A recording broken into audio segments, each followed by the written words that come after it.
Bom dia, eu sou Carlos Cabral e esse é o Cyber Morning Call, edição 938 de 27 de janeiro de 2026. Ontem a Microsoft lançou uma atualização emergencial fora do ciclo mensal para corrigir o Zero Day CVE 2026-21509, uma falha de bypass em um recurso de segurança presente no Microsoft Office. A falha está sendo explorada em ataques nesse momento. A vulnerabilidade afeta diversas versões do Office, inclusive a Microsoft 365 Apps for Enterprise, sua versão para nuvem, e permite que um adversário local não autenticado contorne proteções que impedem a manipulação de componentes OLE e COM.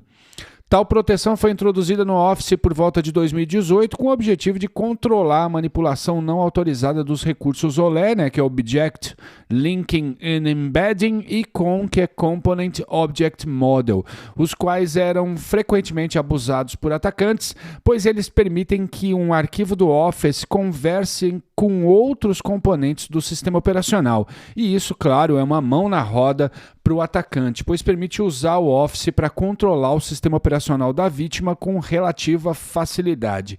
A atualização já está disponível no Microsoft 365 e para versões mais recentes, mas o Office 2016 e o Office 2019 ainda aguardam um patch. Para esses, a Microsoft recomenda uma mitigação por meio de um registro no Windows, criando uma chave com um valor específico, o que na prática desabilita o controle legado usado no ataque. Vale a pena testar essa configuração antes de sair aplicando ela por aí. Mais detalhes nos links aqui na descrição. E o Google Project Zero focou num recurso que ainda nem chegou plenamente no mercado, o Administrator Protection, um novo mecanismo previsto para entrar no Windows 11 e que procura gerenciar a elevação de privilégios no sistema operacional, substituindo o velho UAC, ou User Account Control.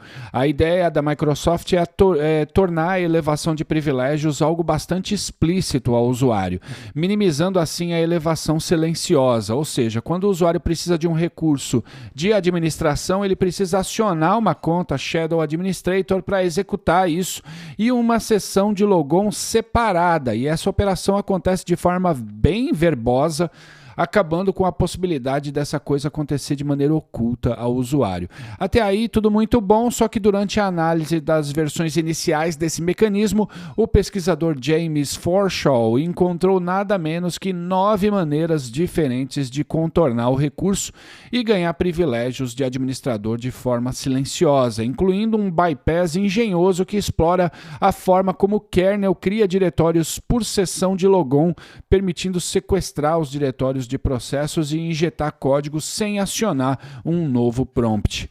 Segundo o próprio pesquisador, todas as falhas foram reportadas e corrigidas, parte delas ainda na fase de pré-lançamento do Administrator Protection e outras em boletins posteriores.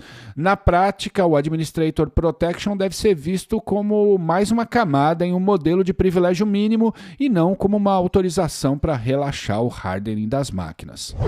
E a Zscaler identificou 2 campanhas de um APT ligado ao Paquistão que tem como alvo principal órgãos do governo indiano. O destaque é a campanha Gopher Strike, que usa PDFs enviados em spear phishing com uma tela borrada de um documento e um falso aviso para baixar uma atualização do Adobe Acrobat, numa abordagem que é bem batida, mas que ainda funciona. Quando a vítima clica em tal mensagem, um arquivo ISO é baixado, mas só se o acesso vier de IPs da Índia com o User Agent de máquinas Windows. Nesses casos, a vítima ativa o downloader GoGetter, escrito em Go.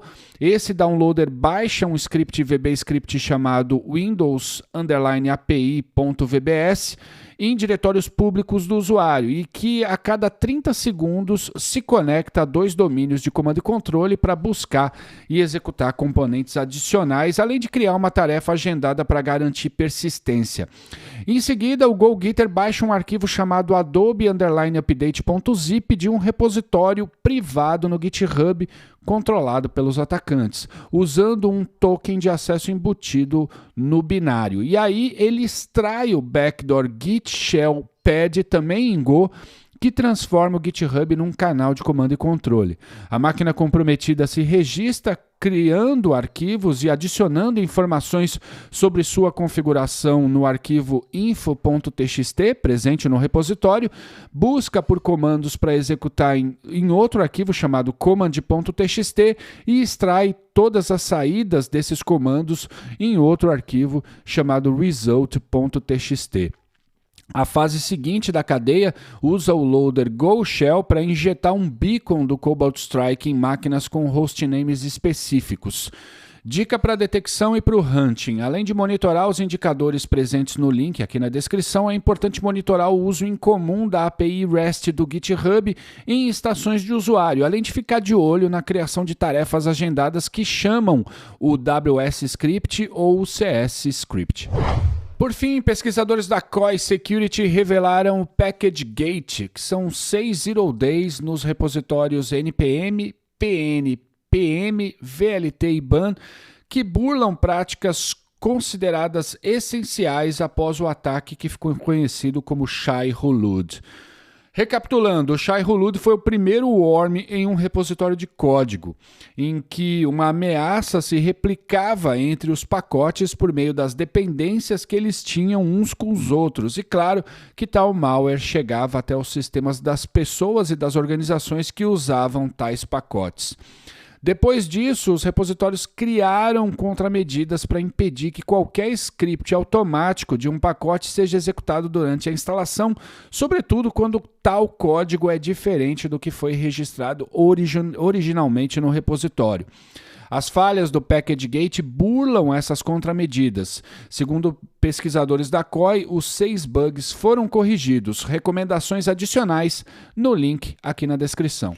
Fim da edição de hoje. Obrigado a todo mundo que me mandou mensagem a respeito dos 4 anos do Cyber Morning Call. Agradeço mesmo ao carinho de vocês. Obrigado por ouvirem este podcast e tenham um bom dia. Você ouviu o Cyber Morning Call, o podcast de cibersegurança da Tempest. Nos siga em seu tocador de podcast para ter acesso a um novo episódio a cada dia.